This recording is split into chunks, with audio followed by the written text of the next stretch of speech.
Sarah, which cabinet posting are you planning on accepting? Oh, that's so nice of you. Thank you for giving this to me. I would be an excellent press secretary. You would be an amazing Why press hasn't secretary. anybody given me that job yet? I would get up there and I would just close that big book. I would never look at it. And I'd be like, let me just be real with you guys. And we would have so much fun. Hello, everyone. This is JVL here with my best friend, Sarah Longwell, publisher of The Bulwark. First time we've done this in a while, too. First Next Level in a month. You and I had one of these, I think, during the convention. It's been a minute. Yeah. How are you? We did like a Wednesday one. We were doing our best, guys. This was JVL and I we should coordinate our vacations next time. I do think it was tough to have both of us gone at the same time. It really disrupted the schedule for TNL and for this, and I took all my gear with me. I was trying to pod from the road, but it was still tough. Somebody commented somewhere, they're like, Sarah and JVL may never take simultaneous vacations again. Yeah, it was just too much for people. Yeah.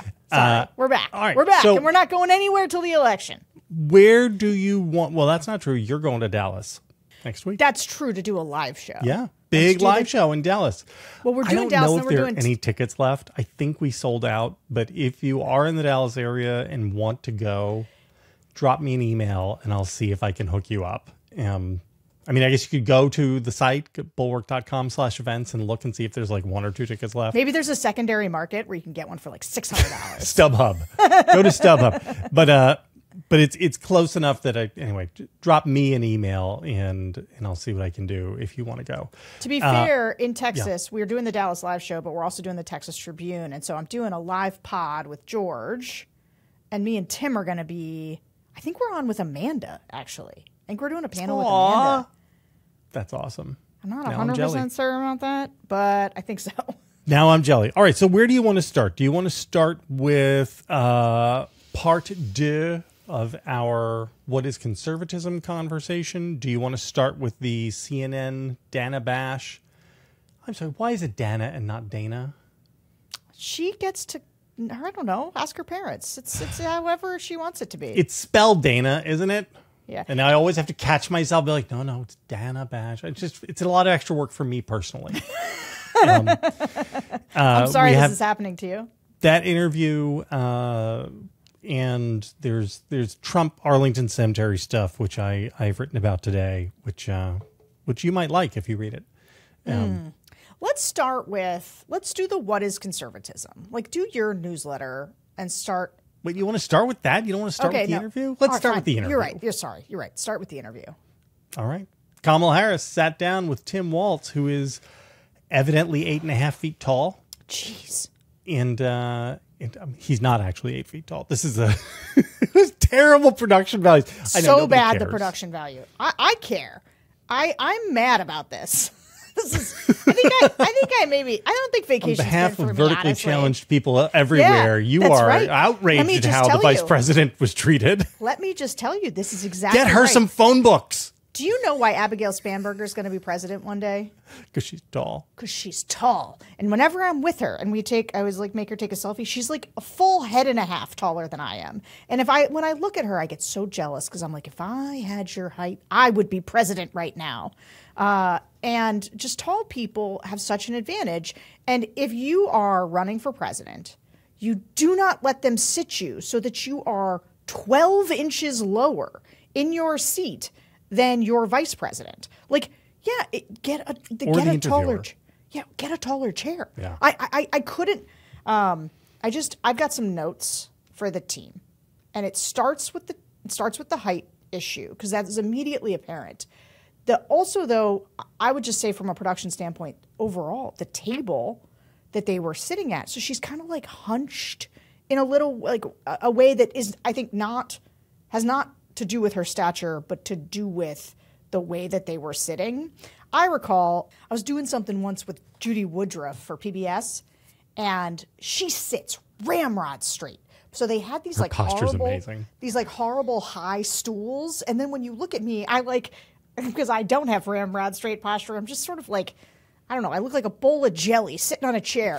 And so I just, and I got mad. I was like, said to my team, I was like, somebody needed to look at the camera and look at my shot and see that was not a flattering, like, thing for me. Anyway, somebody needed to deal with that. And then on top of that, I have another physical note that comes from just a longtime comms professional, which is you have to look people in the eye when you are answering their questions.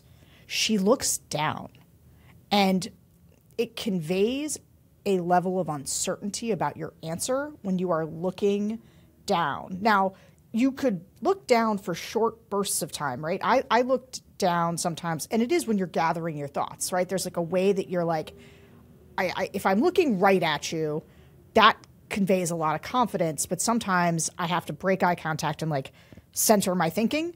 And I think that's a normal thing but when you look down for like full stretches of the answer, it conveys like a real uncertainty in that answer. And she was doing that a lot. And these are just, it's why I do not like either do this one interview so everyone shuts up because you've done an interview. And like now you're not going to do a whole lot more. Personally, I think she should be doing hundreds of these to get the reps in because it will help you be a better president, be a better communicator. Like the only way to get good at TV and people just sort of peppering you with questions is to do a lot of it.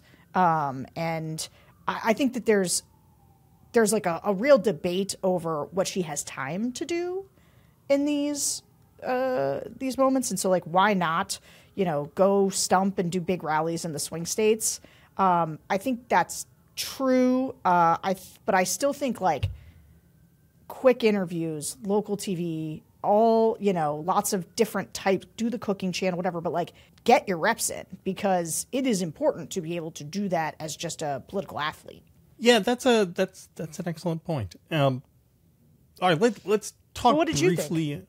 I thought it was fine. Here's the thing. That's not our only commentary about it, the physical thing. That was just my opening salvo of the immediate things that I noticed that I was like, ooh, she's not being well served in this moment. I thought the staff work. And again, this isn't a Kamala Harris problem. This is the staff wasn't exactly where they should have been on this. It's not, the principal should not be worried about that stuff. We all got suckered into playing the Trump campaign's game though on this, which is like everybody talked themselves into like, why hasn't she done an interview? Maybe she can't even speak and put two sentences together. Of course, she's fine. She's not 100 years old. She's very bright. She can communicate. She's the sitting vice president of the United States. Like, people talk themselves into like, oh, what if she comes out and she's just Sarah Palin, and that was never in the cards. She was fine. I have one concern, which isn't really about her. It's about voters, which is that she, in an interview setting, sounds like a politician. Yeah. In ways which I find reassuring. I don't mean this as a criticism of her. I mean, she sounds like somebody who makes their living in politics and understands how to communicate in that way.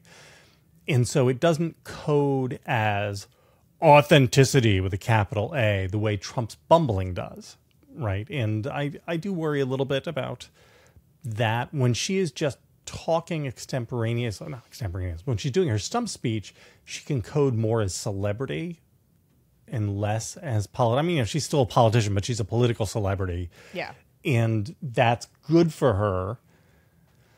Again, I worry slightly about this, but only slightly. I mean, what are you going to do? I mean, the fact is she is a professional politician. That's what we typically hire people like that to do this job of presidenting. We've only hired somebody who isn't one of them once in the last 100 years. So maybe we've Ronald Reagan.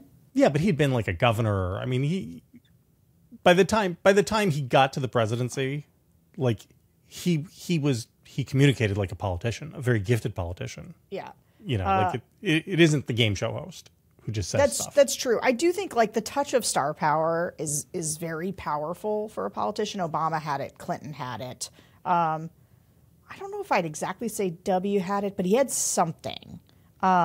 He had a lot of.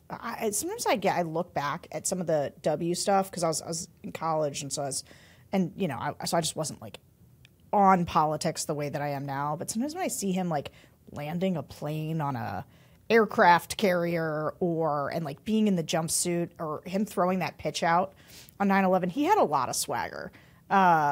Old W did when he was a young guy. You know, the most impressive thing he did, candidate-wise, to me, was his Oprah interview. Do you remember this? So he and Gore did competing Oprah interviews.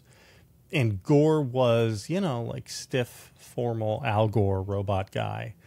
And W was just like, you know, hey, I'm with Oprah Winfrey. This is pretty cool, you know? And she like had some softball question about, you know, what's your biggest wish or your fondest wish or something. And he did this sort of smirky, like, hand on the Bible, getting himself sweared in as president kind of thing. Like he was a kid from the Little Rascals. Like, he was really good at that. Yeah. He was good at that stuff. Anyway, I thought she was fine. Everybody should, like, stop hyperventilating and worried that she can't speak, because she can. Like, she's okay. She's fine.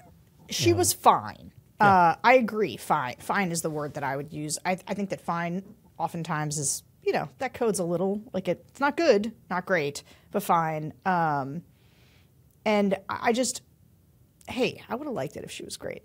But it would have been great if she had been Pete Buttigieg. Yeah, it would have been great if she was great. Right. If she had pulled off the Kamala Harris, like Mission Impossible style. Yeah. She pulls off the head and, like, underneath she's Pete Buttigieg giving, like, the perfect answers in that authoritative voice. Sure. But she was fine. I also thought, like, some of the questions, like, this is why when you sit down for just one of these, like, all the questions had to be like, well, I got a lot of things that we want to get answers to in terms of position changes. And so, like, the questions ended up tacking much more to the negative, I guess, because there was things that they wanted answered. But, like, some of the, like, what are you going to do on day one? Like, you know, get sworn in and then go to a party. Like, I don't know. What did they want? Hopefully like a riff not of be it? cleaning up the Capitol from an insurrection. Yeah, and, like, not, from my mind, ripping off a bunch of, you know, executive orders. Like, I don't know. I'm going to try to figure out how to work with Congress to build out an economic. Like, I thought that stuff was better than fine, in the sense that she didn't. Like, I can imagine a much worse answer of, well, I'm going to do an executive order.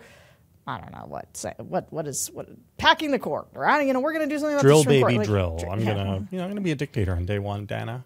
No, as long as she didn't say I'm going to be a dictator on day one. I'm glad you asked that, Dana. I'm planning to be a dictator on day one. I tweeted that.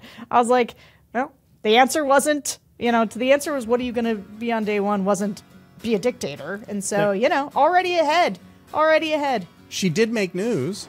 Hey, Sarah, there's more show. Oh, there is?